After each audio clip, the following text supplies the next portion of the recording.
Jo crec que és un animal competitiu, Toni. C'était un leader naturel. Toni Kroos es insustituible también cuando no juega. It's easy to call Toni Kroos a champion. After all, he's won more trophies than many legendary players combined. But behind the gleaming silverware and those pinpoint passes lies a story so layered and intriguing that most fans have only scratched the surface. How did a young boy from a humble German town rise to dominate the biggest stages in football, all while staying as calm as an ice sculpture in moments of chaos? Why did he walk away from Bayern Munich, a team he helped steer to incredible glory, and risk everything for a daunting new challenge? And now, on the brink of a shocking retirement announcement, what final twist could he deliver? In this video, we're going to uncover the side of Toni Kroos that no one talks about. The behind-the-scenes controversies, his powerful family influence, the nearly hidden reasons why managers never seemed to give him the credit he deserved, and the real story of how he became a silent yet unstoppable force at Real Madrid. Stay with us until the end, because the shocking truth behind his final season and the possibility of one last monumental achievement will leave you with more questions than answers.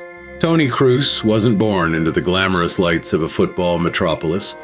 His story began in the modest East German city of Greifswald, not far from the Baltic Sea, where football barely had a pulse compared to the big leagues. Growing up, the Kroos household revolved around sports. His father, Roland, was a youth coach. His mother, Birgit, had once been a competitive badminton player in the old East Germany. Under this roof, the discipline was firm and the message was clear. Talent alone wasn't enough. Hard work was non-negotiable. In those early days, Toni's father enrolled him and his younger brother Felix in local youth teams. There were times, according to old family friends, when Toni would show up hours before practice, secretly perfecting drills he'd learned on TV. But as early as age 7, you could tell he had a certain instinct for orchestrating the game. Coaches marveled at the clarity of his passing, almost as if he saw the entire field in slow motion. If there was a free player, Toni would find him in a flash. It didn't matter if he was the smallest kid on the pitch. He was always the calmest in the biggest moments. Despite his budding talent, Greifswald didn't have the infrastructure to mold young players into top professionals. Luckily, only a short drive away in Rostock, there was a club with more serious training facilities, Hansa Rostock. By the time Toni joined Hansa's youth ranks, he was already light years ahead in vision, though physically a late bloomer. He was 2 years younger than most kids in his training group, but he never seemed out of place. Every weekend, Toni's father would be there on the touchlines, reminding him to stay focused and to never skip training for any reason. That sense of discipline shaped Toni's entire career. When Bayern Munich came knocking in 2006, Toni Kroos was still just a teenager with more dreams than accomplishments. The club's interest was the ultimate seal of approval, and signing on the dotted line felt like the beginning of something magical. Yet, the early months were a whirlwind. Though he debuted at 17, becoming one of the youngest players in Bayern's history, the environment behind the scenes turned out to be more complicated than he ever anticipated. Bayern Munich is a place where patience is slim, especially for young players. At first, Toni showed flashes of brilliance. In one of his earliest appearances, he delivered 2 assists in a single match. But soon enough, a managerial change brought Jürgen Klinsmann into the fold, and the young Kroos found himself on the bench more often than not. Klinsmann, eager to achieve short-term results, relied on veterans, making minimal space for newcomers like Toni. Suddenly, all that promise was collecting dust. Desperate for real playing time, Toni agreed to a loan to Bayer Leverkusen. It was a risk. Some wondered if this was a sign that Bayern was already giving up on him. However, instead of sulking, Toni made that year and a half count. Under a new environment, free from the immediate glare of Bayern's expectations, he discovered the fluidity and swagger that would define his game. He racked up goals, assists, and even earned consecutive Player of the Month awards in the Bundesliga. By the time his loan ended, he had gone from promising kid to one of the most intriguing midfielders in Germany. Back at Bayern, a different manager, Louis van Gaal, took over, and Toni initially felt rejuvenated. That optimism was short-lived. The frustration came to a head following the 2013-14 season. Toni's contract was nearing its end. While Bayern wanted to keep him under specific terms, Toni had already made up his mind that he deserved more, both financially and in terms of respect. Rumors exploded across Europe. Manchester United was lining up a deal, with David Moyes personally requesting Toni's signature. But that plan blew up the moment Moyes got sacked, and Louis van Gaal stepped in. Memories of their uneasy relationship haunted Toni.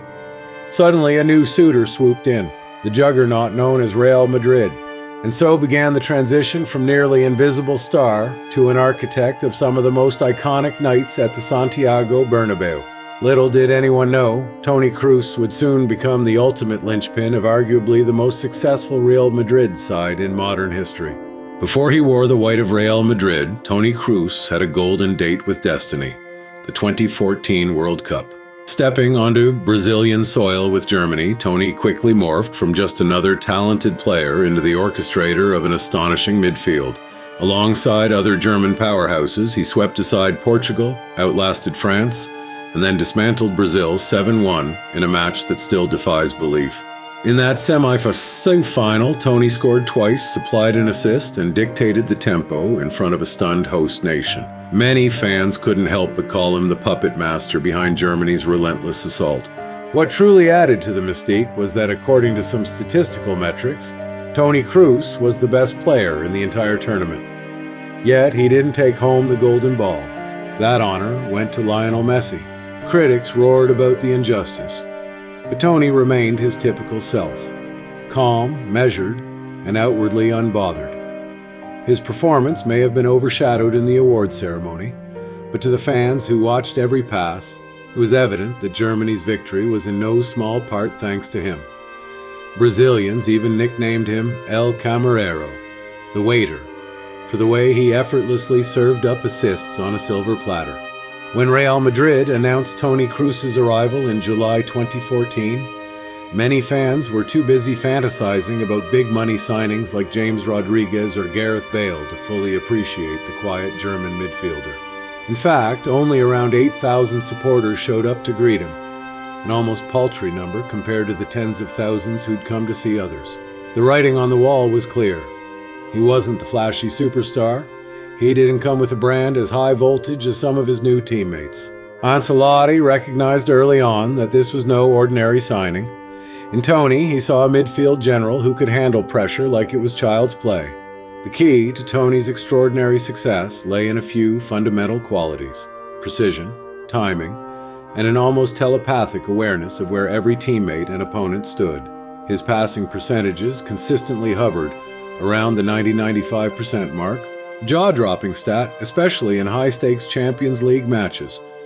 Crucial goals and assists followed. In the 2016 Champions League final, it was Toni's pinpoint set-piece delivery that led to Sergio Ramos' opener, paving the way for Real Madrid's eventual triumph over Atletico. Of course, controversies still found him. He butted heads with certain pundits who claimed he wasn't athletic enough or that he lacked creativity. Rather than snap back, Toni let his performance do the talking. Over the years, teammates like Casemiro and Modric publicly praised him, calling him the engine that determined Real's tempo. Then manager Zinedine Zidane leaned on him for tactical discussions during matches. Even the returning Ancelotti would occasionally be caught on camera having quiet, intense midfield briefings with Toni to strategize Real's next move. May 21st, 2024. A day that Real Madrid fans and football enthusiasts around the globe won't soon forget. At 34 years old, Toni Kroos took to social media to announce his retirement from professional football, scheduled for after the upcoming European Championship. The timing baffled many. He was still performing at an elite level, leading the midfield with more composure than ever. In a heartfelt statement, Toni admitted he wanted to bow out on top, never overstaying his welcome. His teammates at Real Madrid were left in disbelief.